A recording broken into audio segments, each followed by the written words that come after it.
Hi hello friends, welcome back to Media Talks. நான் உங்கள் Mounika. So இன்றைக்கி நம்ம விஜய் பார்த்திங்கன்னா லேட்டஸ்ட்டாக ஒரு ரீல் ஷேர் பண்ணியிருந்தாங்க. அந்த ரீலில் அவர் ரொம்பவே சோகமாக இருந்தார். ரீல்ஸ்க்காக சோகமான ஃபேஸ் வச்சுருந்தாரா இல்லை உண்மையிலே அவருக்கு எதுவும் ப்ராப்ளமானு தெரியல. அப்படி எதுவும் ப்ராப்ளம் இருந்தால் அவருக்கு எல்லாம் நல்லதே நடக்கட்டும் அப்படின்னு நம்ம கடவுள்கிட்ட ப்ரே பண்ணிக்கலாம். அந்த சாங் என்னென்னு பார்த்தீங்கன்னா, மேடையை போலே அப்படின்னு சொல்லி ஒரு சாங் இருக்கும் இல்லையா, அந்த ஒரு சாங் தான் ரீல்ஸ் ஷேர் பண்ணியிருந்தாங்க. ஸோ ரொம்பவே க்யூட்டாக இருந்தார் நம்ம விஜய். ஸோ வேறு லெவலில் இருந்துச்சு பார்க்குறதுக்கு அந்த ரீல்ஸு. உங்களுக்காக அந்த ரீல்ஸ் வீடியோமே நான் ஃபுல்லாக ஷேர் பண்ணியிருக்கேன்.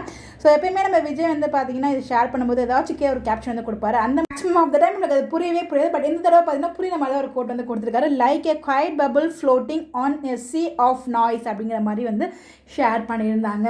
ஸோ இந்த இடத்துல பார்த்தீங்கன்னா ரொம்ப பியூட்டிஃபுல்லாக இந்த வீடியோ நான் உங்களுக்காக இங்கே ஷேர் பண்ணியிருக்கேன். ஸோ நாளைக்கு நம்ம விஜயோட ரியாக்ஷன் எப்படி இருக்க போகுது, வெனிலாவை பார்த்ததும் அவரோட ரியாக்ஷனுக்காக தாங்க நான் ரொம்ப எக்ஸ்பெக்ட் பண்ணிட்டு இருக்கேன்.